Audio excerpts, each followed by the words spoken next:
fazla yüksek dikkat vermeniz gerekecek. Çünkü yani cümle çok sempatik değil mi? Dünyada menfaati olmasa bile ahirete faydası vardır. Ha? Çok sempatik bir cümle değil mi? Ama bu nefsin hilesi olan bir cümleymiş. Bir birlikte bir tahkik edelim bakalım. Bismihi Sübhanehu. Mesnevi Nuriye Zerre 183. İlem eyyühel aziz. Ne demekti koyuncu? Bil ey aziz kardeşim. Aziz ne manadaydı Akif? Galebe edilemeyen. Yani bir mümin vasıflarıyla bulunduğu müddetçe kimse bir mümine galip gelemez. O cihette. Evet. Gafil nefis ahirete dünyanın bitiştiğinde ve dünya ile bağlı bir menzil zannediyor. Öncelikle ana konularımızdan bir tanesi nefsin gaflet kısmı. Şimdi bu gaflet ne demek oluyor? Allah'tan bir haber. Başka? Çevreden bir haber. Yani etrafında olup bitenlerden, Allah Azze ve Celle'den, onun esmasını okumadan bir haber durumda bir nefis var ortada. Şimdi nefis ahiretle ilgili meselelerde gaflete düşse, ahiretle ilgili sorumluluklarını sizce yapar mı? Yapmaz. Demek ince ayar burada. Nefsin gaflete düşmesinin sebebi ahiretle ilgili meselelerden açma isteği yaşıyor.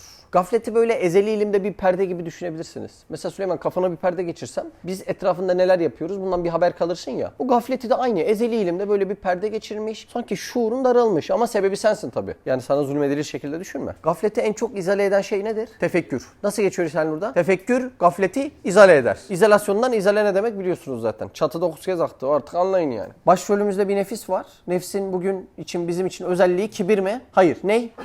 Gafleti. Devam. Bu itibarla nefsin elinde iki silah vardır. Dünyanın zeval ve fenasının eleminden kurtulmak için ahireti düşünmekle ümit var olur. Ya şimdi okuduğu cümle dünyanın yok oluşu, gelip geçici oluşunun bir elemi var. Doğru mu abi? Mesela anneniz vefat etti. Üzüldünüz değil mi abi? İşte dünyanın yok oluşunun elemi var. Bu elemden kurtulmak için gafil olan nefis ahireti düşünmekle ümit var olur. Olumsuz bir şey yakalayan var mı? Ya çok dediğim gibi Süleyman çok acayip bir mektup yani. Ben mektubu 2-3 kez okudum. Buradaki hile desise ne yani, onu bir çözmeye çalıştım. Anladın mı oyuncu? Biraz gizemli oldu herhalde mektup. Ahiret için lazım olan amal külfetine gelince gaflet veya tegafül ile ondan da kendisini kurtarır. Şimdi bak, bende bir nefis var Süleyman. Bu nefsin en büyük özelliği ne?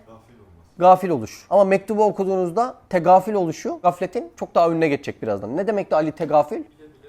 Bile bile aldırmıyor yani. Böyle bir hakikat var, biliyor ama pek umrunda değil. Şimdi dünyada böyle yok oluşları gördüğünde nefis diyor ki ya kardeş ya ahiret var elhamdülillah, dünya elimden gitse ne olacak diyor. Ama ahiret dediğin olay kapı açıldığında direkt filmlerdeki gibi bir cennet sarayına geçiş midir? Hayır, geçiş değildir. Çok fazla versiyonu var değil mi? Berzah alemi var. Kabirde ya cennet ya da cehennemin numunesi var. Şimdi ondan sonra mahkeme-i kübra var. Ondan sonra vakfe mi diyorlar abi? O süreç var. Ondan sonra kapılar açılacak. Hangisine gideceksin? Belki imanın var ama çok günahkarsın. Belki önce azap çekip sonra cennete gideceksin. Nefis dünyada teselliye alabilmek için ya ahiret var ama diyor ama ahiretin gereklilikleri söz konusu olduğunda bu gereklilikleri konuşuyor mu? Konuşmuyor. Konuya yavaş yavaş derinleşeceğiz. Daha az önce bir video izledim. Videoda bir kişinin çok sevdiği bir kardeşi vefat ediyor. İzlediğim videoda. Yanında birisi teselli vermek için kardeşim nerede diye sorduğunda kardeşin daha önce ölen tavşanınla birlikte cennete gitti diyor mesela. Tabii küçük bir çocuksa zaten cennete değil. Ben böyle genel manada konuşuyorum. Şimdi burada kişi ahirette cennete gitti diye avunabilir. Doğru mu? Hatta kendisinin de ya demek ben de ölünce ben de cennete gideceğim diye avunabilir. Ama konu cennete gitmek için gerekli yapılması gereken sorumluluklara değinildiği anda kişi ne yapıyor? Ya gaflete giriyor ya da tegafül ediyor. Yani evet böyle sorumluluklar var ama bunlar önemli değil. Ben içimin temiz niyetiyle de cennete girebilirim diyor. Biraz açılabildi mi konu? Ben bir gün bir tartışma programı izledim. Maalesef İslam'la ilgili konuları tartışma programlarında izliyoruz. Çok üzücü bir şey. Halbuki Üstad Hazretleri ne diyor? Dakik mesail-i imaniyeyi münakaşa suretinde konuşmak caiz değildir. Tiryak iken zehir hükmüne geçer. Yani tartışma programı olarak İslam'ın bir şey konuşmak. Ya iki kişi tartışıyorsa zaten vakıf olunmayan bilgiler orada kapışıyordur. Vakıf olunmayan bilgilerle seni dinleyen birinin namazına nasıl fayda vereceksin değil mi? O yüzden tartışma çok uygun gelmiyor. Bir tarafta İslam'ı savunan bir kişi, bir tarafta da cehaleti, ateizmi körü körüne savunan başka bir kişi. Bunların ikisi de kendi alanında profesör diye geçiyor. O ateizmi savunan adam meseleleri anlattı karşıt görüşleri ve işin sonunda şunu dedi. Zaten cennet diye bir yer varsa ben iyi niyetimle oraya zaten gideceğimi biliyorum dedi. Yani yok olmaya, dünyanın zevaline ne ile avundu? Ahiretle. Peki amel ve sorumluluklara geldiğinde bunu yapıyor mudur? Hayır, bunları yapmıyor. Şimdi dediğim gibi inançsız birini bu mektup için tam anlayabileceksiniz. Ama inançlı olup sorumluluk yapmayan birini anlamak basiretinize kalacak. O ince ayet. Devam. Ölmüş olanların hayatta olmadıklarını düşünmüyor. Bu zaten bir müminin de düşüncesi. Mesela koyunca annen vefat etti mi, annen baban? Peki onlar bir hayat vasfında bulunuyorlar mı? Berzah hayatı. Zaten mümin inancı böyle. Ölmüş birisinin ruhu hayata devam eder mi? Eder. Hangi hayat? Berzah hayatı. Onlar da diyor. Tam ölmüş birisi hayatına zaten devam ediyor. Devam. Ancak sefere gidenler gibi görünmüyorlarsa da hayattadırlar diye zanneder. Ve ölüme o kadar ehemmiyet vermiyor. Yani ölümün hak ettiği karşılık, ritüelleri, mottoları yerine getiriyor mu? Hayır, getirmiyor. Evet, biri öldü gitti bir yere diye bir avuntu var burada. Devam. Çok önemli. Bazı dünyevi işlerini ebedileştirmek için şöyle bir desise de vardır ki Mesela çok büyük bir ressam düşünün. Allah'a inancı var mı? Yok. Yani varsa bile gerektiği, Kur'an'ın beyan ettiği gibi bir Allah inancı var mı? Yok. Mesela biri dese ki ya ben bir Allah'a inanıyorum ve o Allah asla cehenneminde kimseye azap etmez. Bu Kur'an'ın bahsettiği bir Allah mı? Hayır. Veyahut sanatı sergilediğinde bulunduğu asırda genellikle anlaşılmaz. Peki bu kişi anlaşılmadığından dolayı dünyada istediği makamı, ilgiyi, menfaati görebilir mi? Göremez ama bu kişinin avunması lazım. Oku. bazı dünyevi işlerini ebedileştirmek için şöyle bir desise de vardır ki Bakın gelecek cümle nedir? Desise. Kimin desisesi? Şeytanın desisesi. Devam. matluplarımın dünyada semereleri olmasa da Yani isteklerimin dünyada meyvesi, semeresi olmasa da esasları ahiret ile muttasıl ve ahirette faydeleri vardır diye müteselli oluyor. yani bir şey yapıyor, dünyada menfaatini görüyor mu? Görmüyor. Ve diyor ki dünya ile ahiret muttasıldır diyor. Bu kelimeyi unutmamanız lazım. Muttasıl, bitişik. Şimdi birazdan bu kelimede ayrıntılı gireceğiz. Bu yüzden beni bu dünyada anlamasalar bile ahirette benim yüceliğimi anlayacaklar. Bu bir desise miymiş? Mektup hala tam oturmadı değil mi? Bir devam edelim bakalım. Mesela ilim gibi dünyada menfaati olmasa bile ahirette faydası vardır diye iyi ciheti göstermekle kötü ciheti altında yutturur. İlimin iyi ciheti insanlara faydası vardır. Bir adam ilim sahibi ise ve onunla Rabbini tanımadan ölürse, hatta onun egosuyla Allah'tan iyice teferrun ederek uzaklaşırsa bu da o ilmin kötü ciheti olur. Ama ben zaten insanlığa faydalıyım diyerek yapması gerekenleri yapmaz ve ilmin kötü cihetini kendi güzelliği, güya güzelliğinin altında yutturur kalır. Bak asıl hedefim dünyada mutlu olmak. Dünyada mutlu olabilmem için bu lezzetlerin benimle ebedi devam edeceğini benim tevehhüm etmem lazım. Bu yüzden de diyeceğim ki yahu burada belki ilmim ve projelerim yarım kaldı ama 30-40 yıl sonra ahirette bana vaat edilen mükafatların hepsini alacağım. Bunu diyorum ama namaz yok. Ahirete ve Allah'a iman esasları bunlar yok. Gerekli ritüeller bunlar da yok. Niye yok biliyor musun? Tek istediğim şey dünyanın zeval yüzünden kurtulup bir ahiret var ve ben orada mutlu olacağım aldatmacası. 70 yaşına geldin, dostlarla rakı masasındasın. Masada 10 kişisiniz ama 20 dostunuz ebedi yurda göçmüş. Birden kadehleri kaldırıyorsun, şeytanın bir anda herkese dürtü göndermesi. Yani o 20 dostluğunun inançsız ve hesap verici şekilde ahire gitme ihtimali, hayır bu düşünülmüyor. Gitti, cennette bir yerde, haşa estağfurullah, rakı masası kurulmuş, onları orada bekliyor. Yoksa 70 yaşında o kadar hastalıkla kabir ve berzah bu kadar yakınken o rakı masasında lezzet alamaz. Biraz da anlaşılıyor mu? Yani imansızdan daha beter bir şey abi. Tabii. Çünkü imansızlık boş. Üstünü doldurabilirsin ama Evet. bu adam o boşluğu bu şeyler doldurduğu için böyle bir şey de koyuyor. Evet ama dikkat et. Ahireti kullanıyor. Bak ahirete uyuyor demiyorum. Ahireti kullanıyor. Bakın babalar bir insanın çok affedersiniz kebair cihetinde olan bir günah olan zinayı yapabilmesi için ölmeyeceğini düşünmesi lazım. Kişi ölüp hesap vereceğini düşünse orada devam edebilir mi o işe? Devam edemez. Kişi ben bu dünyada ölümsüzüm. Bu dünyada olmasa da ahirette ölümsüzüm. Bu dünyada çektiğim sıkıntıların ahirette çekmeyeceğim ve devam edeceğim diye kendini aldatmak zorundadır. Ne ile? Tevehhüm-i ebediyet ile. Üstad Hazretleri bu soyut manayı akla yaklaştırmak için ilim örneğini veriyor.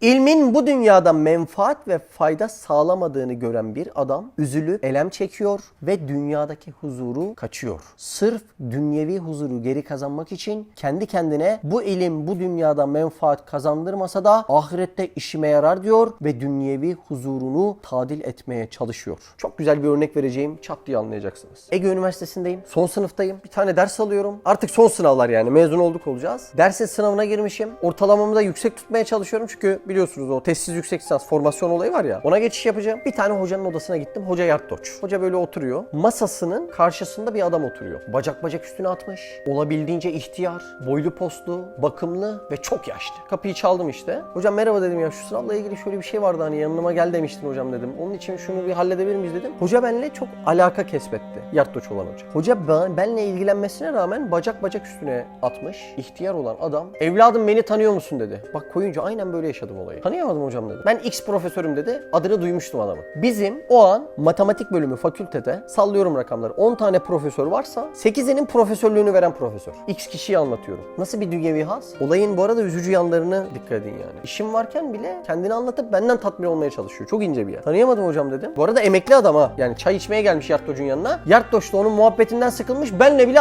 fazla alakadar oluyor ki çayını içip kalksın gitsin diye. Çok üzücü bir olay var. Hocam evet adınızı duymuştum dedim. Tabii duyarsın evladım dedi. Ben şunun, onun, bunun, ötekinin. Yani derse giren ne proflar vardı benim. Hepsinin profluğunu vermiş adam. Nasıl anlatıyor kendisine? Eyvallah hocam dedim. Hoş gelmişsiniz. Ne güzel yapmışsınız. Onların profesörlüğünü vermişsiniz falan diye. Tabii ki dedi. Bu ilim dedi. Benim yetiştirdiğim ilim adamlarıyla birlikte dedi. Sonsuzluğa ulaşacaktır. İşte sonsuzluk bu ilmin ve bilimin ışığında benim ellerimle yücelecektir dedi. Ahireti kastediyor. Yani ahireti profesör yetiştirerek kazanacağım diyor. Profesör abinin hayatı da yani tam uygun değil ahiret. Allah inşallah selametlik versin. Yani burada şey gibi hüküm dağıtıyor gibi değil. Hayır canım, yani ahiret cennet cehennem babamın malı değil, estağfurullah. Sadece görüşleri, üzücü görüşler var yani. Bu bahsettiğim cümle. Neyse ondan sonra o Yartdoç hoca benimle bol ilgilendi. O çayını içsin kalksın falan diye. Ben odada 5 dakikada işimi bitirdim. Hocam dedim selametle görüşürüz, memnun oldum falan. Aşağı indim kapı önüne. Bizim Ege Üniversitesi o matematik astronomiyle aynı. O kapının önünde de böyle uzun bir yol var. Hep genelde teneffüslerde orada takılır öğrenciler. Biz orada takılırız. Baktım o X profesör oradan iniyor.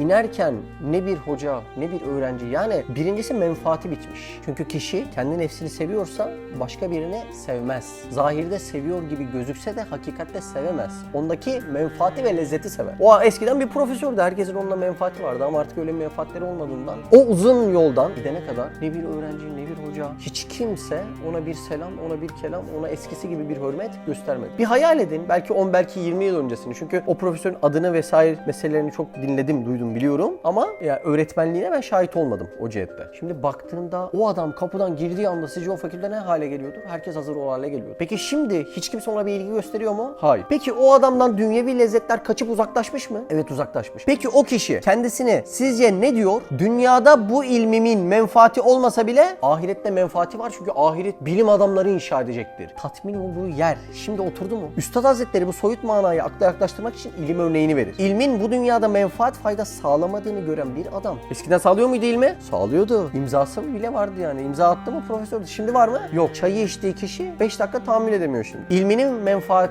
ve fayda vermediğini gören kişi üzülüp elem çekiyor ve dünyadaki huzuru kaçıyor. Sırf dünyevi huzuru geri kazanmak için kendi kendine bu ilim bu dünyada menfaat kazandırmasa da ahirette işime yarar diyor ve dünyevi huzurunu tadil etmeye çalışıyor. Dedi mi? Ahiret ve sonsuzluk bizim gibi. Ya şu cümleleri çok duydu kulağım. Sonsuzu ancak matematikçiler yaratabilir, haşa. Tatminlik bu. Şimdi örnek oturdu mu? Burada asıl kaygı ahiret değil, dünyadır. Bak neden ahiret diyor? Dünyada o huzuru devam ettirebilmek için. Ahiret ise dünya kaygısını tadil etmekte kullanılan. Dünyada artık kimse onunla ilgi göstermiyor ama diyor ki bilim adamıyım ben. 10 yıl sonra ölünce bütün bilim adamları etrafımda bana hürmet gösterecek. Filmlerde de öyle değil mi Allah aşkına? Aynı bu şekilde. Bu ahireti düşünerek ahireti kazanmak için mi çalışıyor? Hayır, ne yapıyor abi? Dünyadaki huzurunu geri çağırmaya çalışıyor. Nefsin böyle çok ince ve derin hileleri elbette vardır. Burada ne diyordu? İyi ciheti göstermekle kötü ciheti altında yutturur. Kötü cihet ne? Hesap var, hesap.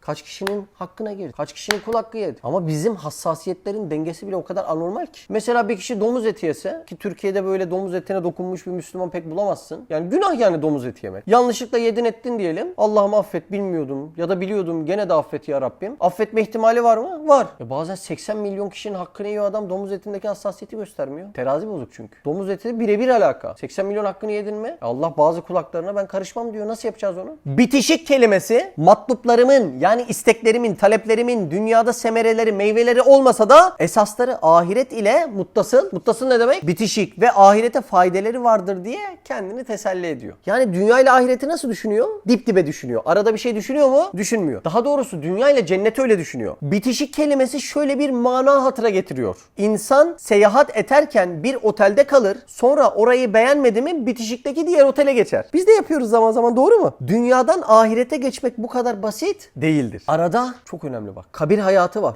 Berzah alemi var. Orada ilk sorgular var. Direkt çat diye cennete gidecek mi bu insanlar zannettiği gibi? Hayır. Kabir hayatı var. Berzah alemi var ve ne var? Tarif edilemez sorgular var. Cennet lezzetlerinin ilk örnekleri de, cehennem azabının ilk numuneleri de orada tadılacak. Nerede abi? Kabirde. Berzah aleminde. Sonra mahşerin dehşetini yaşama. Sonra uzun süre vakfede bekleme. Daha sonra da mizanda hesaba çekilme var. Pat diye geçiyor mu, otel gibi bitişik mi? Değil. Nefis bunları düşünmek istemiyor. Çünkü düşünse ona göre hayatına yön vermesi ve o ebedi hayat için bir şeyler yapması gerekiyor. Ama 70 yaşında içki masasında sonsuzluğa içelim demek daha ona mutlu edici bir şey. Yine bir film. Yaşlı arkadaşlarıyla oturup ne diyor? Kurşunla ölenlerin şerefine falan. Yani zannediyorlar ki orada vuracak, onlar da kurşunla ölüp onlar gibi sonsuz mutluluğa. Hiç hesap var mı? Kabir var mı? Berzah var mı? Mahşer var mı? Var mı abi? Bunların hesabını düşünmüyor. Düşünse kişi o kadar rahat içebilir mi onu? Yaptıklarımın dünyada menfaati olmasa da ahirette var. Kendini aldattı mı? Aldatıyor değil mi bu cümleyle? Nefis bunları düşünmek istemiyor. Çünkü düşünse ona göre hayatına yön vermesi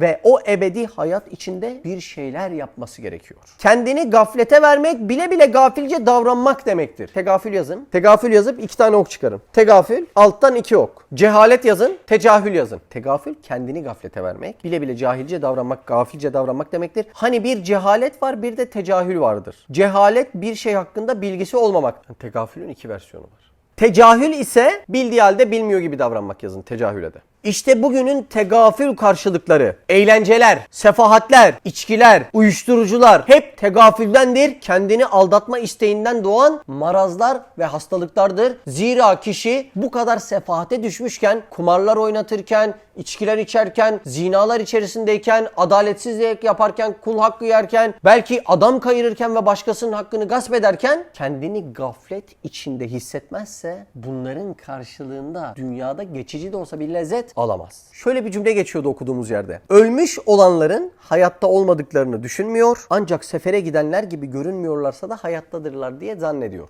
Şimdi onunla ilgili 1-2 cümle okuyacağım. Bu ifadeler o gibi kimselerin ruh halini bildirir. Bütün müminler ölenlerin yok olmadıklarına, bize görünmeseler bile berzah aleminde hayatlarına devam ettiklerine inanırlar. İnanır mıyız abi? İnanırız. Kendilerinin de o yolun yolcusu olduklarını unutmayarak salih amel işlemeye ve günahlardan sakınmaya azami hassasiyet gösterirler. Bu bir mümin ahlakı mı? Evet. Biz bir cenazeye gittiğimizde ne diyoruz? Bu kişi göçtü. Biz de arkamdan geleceğiz. Salih amel işleyeyim. Günah ve kusurlara dikkat edeyim. Cenazeyi, meftayı uğurlamanın mantığı da bu mudur? Budur. O yüzden arkasından yürürüz. Sen gittin, biz de geleceğiz. Nefsin ölüme bakışı bundan farklıdır. Başrolümüzde unutmayın, gafil bir nefis vardı. O ölümü düşünmek istemiyor. Ölenlerin şimdi dünyada olmadıklarını hatırlamaya yanaşmıyor. Hani sefere gitti diyor ya, zaten dönecek. Öyle düşünüyor. Onların bir sefere çıktıklarını ve sanki bir başka şehirde hayatlarını devam ettirdiklerini zanneder gibi bir gaflet ile kendi sefih ve gayrimeşru yaşayışını sürdürmeye devam ediyor. Ve ölüme o kadar ehemmiyet vermiyor cümlesi onların bu tegalüfünün, gafletlerinin, yani bilerek ölümden gaflet etmelerinin bir sonucudur. Ölüme önem vermeyince de hayatını sorumsuzca geçirebiliyor. Bitişik sayıyor. Ölünce ben arkadaşımla hayata devam edeceğim diyor. Ama ölüme Kur'an'ın bahsettiği değeri vermiyor. Verse sorumlulukları yapacak. Dünyada istediği gibi sefaatte yaşamayacak. Buyur Kirve.